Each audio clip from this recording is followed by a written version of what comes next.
哦，注意看，邱建良刚刚打败日本拳王获得冠军，他们的19岁天才神童就来滑踢馆，扬言拳打魏瑞脚踢邱建良，30天内踏平国内60公斤级擂台，夺走300万人民币奖金捐给他们的靖国神策。这家伙还说，不管是妖刀魏瑞还是坦克邱建良，都将成为他的拳下亡魂。他就是日本天才神童袁鹏熙，年近19岁就取得了9战全胜9次 KO 的傲人战绩，被称之为日本拳王武尊的唯一接班人，所以在擂台上从不正眼瞧任何的对手。赛前更是狂言，此次目的很简单，就是 KO 中国选手拿走300万奖金花红，嚣张，实在嚣张。殊不知中国格斗界同样卧虎藏龙，18岁的小将吴铁印霸气迎战，虽然大赛经验和袁鹏熙比稍显不足，但中国人血脉相连，一脉相承，面对日本选手头可断血可留，就是不能怂，所以吴铁印此战也是抱着视死如归的必胜信念。好的话不多说，为了让更多中国人看到痛打日本选手的名场面，还请各位老铁多多点赞支持。接下来我们一起进入比赛当中。 Round 1，比赛一开始，吴铁印彰显出中国选手的血性方刚，冲上前去就要抱摔袁鹏熙。袁鹏熙快速起身尝试拉开距离，可吴铁印怎会轻易饶过他？双手超越下，再次将其放倒。这两位选手虽然一个19岁，一个18岁，但是打法都非常凶残，尤其是18岁的吴铁印更是杀伐果断，昂扬的斗志让人动容。我想这也是很多中国选手的天赋技能，那就是碰见日本选手就会觉醒无敌的霸气。既然打不死，那就往死里打。比赛看点十足。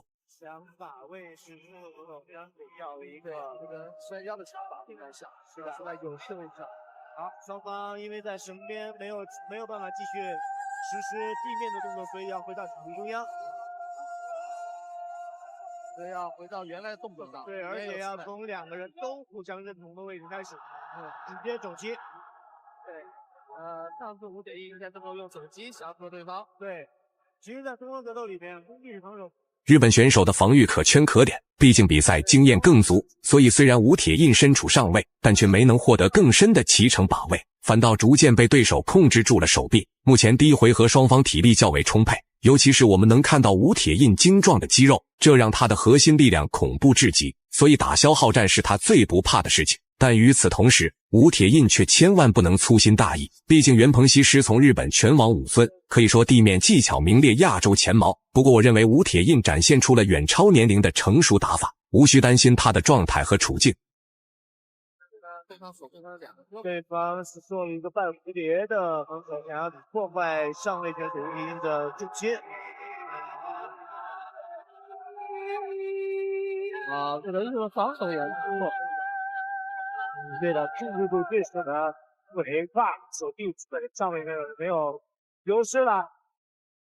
有点危险。目前缠斗还在继续，吴铁印被双腿锁腰，双臂锁脖，怀揣18般武艺却无法施展。但吴铁印的武器库可有着数不胜数的宝贝，一有机会就用肘击砸向日本选手的脖子。从身体素质这方面分析，在少林寺学习过2年的吴铁印显然更强，基本功更扎实。虽说中国格斗赛事发展较晚，技巧属于中国和外国的融会贯通，集百家之长，但新一代的中国选手却青出于蓝。他们用灵活的变招和极高的拳商，一次又一次用精湛的技巧震撼世界，假以时日便可称霸整个亚洲甚至世界拳坛。对，因为双方都没有建树，所以站起来中间继续站立。对，再冲上去。苏贼打得很主动。对，看看摔子。夹紧摔，日本选手启动夹紧摔。也成功了，双方再站起来。好，给还一个小绊子。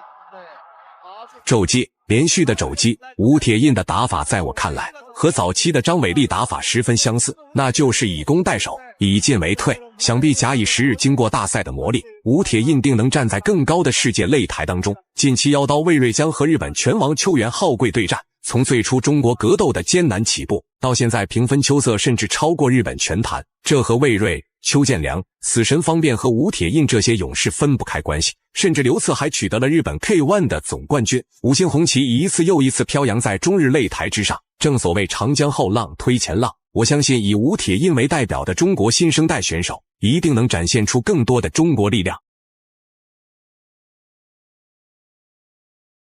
对，又是一个打击。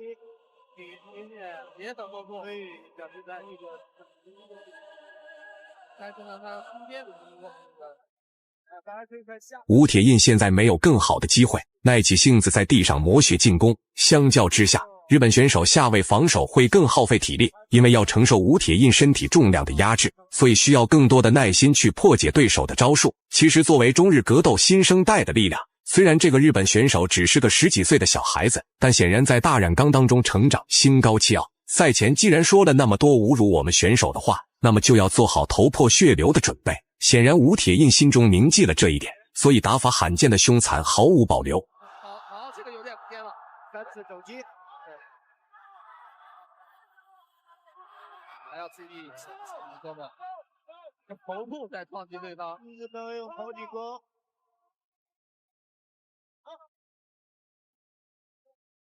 重新回到这个。吴铁印的脑袋撞到了日本选手，裁判这里出示了一个黄牌。虽然给了袁鹏熙喘息的机会，但吴铁印这名选手的特点十分明显，那就是遇强则强，勇攀高峰，克服身体疼痛，勇者无畏，冲上前去就要和小日子进行厮杀。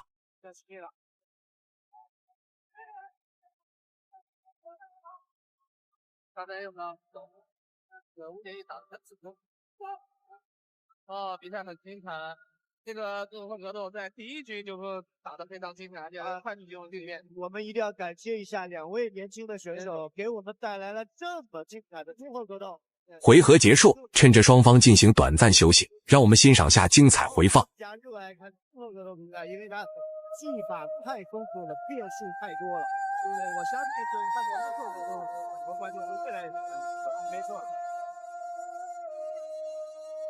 我自己的感觉是打看这个我有时候看是的，对，那么对。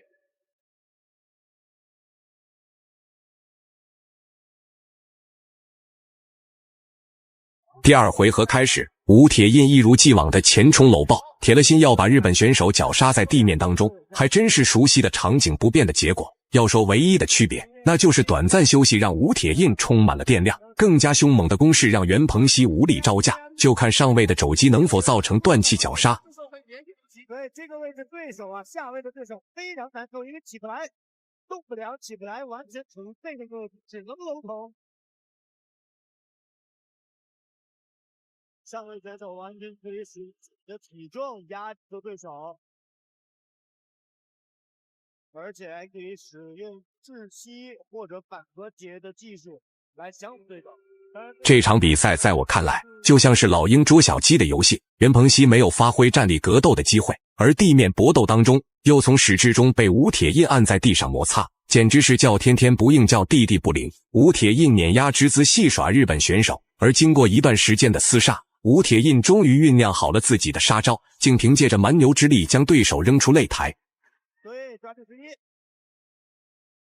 看看谁能把谁再次放到了地面上。是有一点要回来。这个局是不在射穿，自己没站稳，场地也比较滑。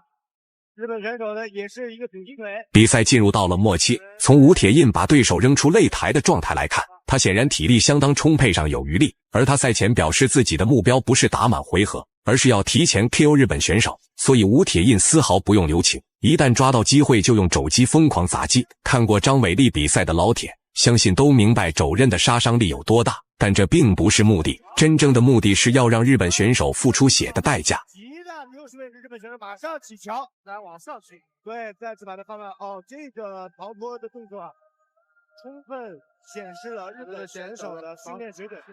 对，刚才的牺牲瞬间就被逃出来了。压制要把对方压平，连续的肘击让对手现场丧失意识，可以说每一肘都蕴含着中国勇士的满腔热血，每一次打击都展现了不可撼动的中国力量。老铁们认为小伙吴铁印的这场比赛打得精彩吗？欢迎讨论留言，我们下期再见。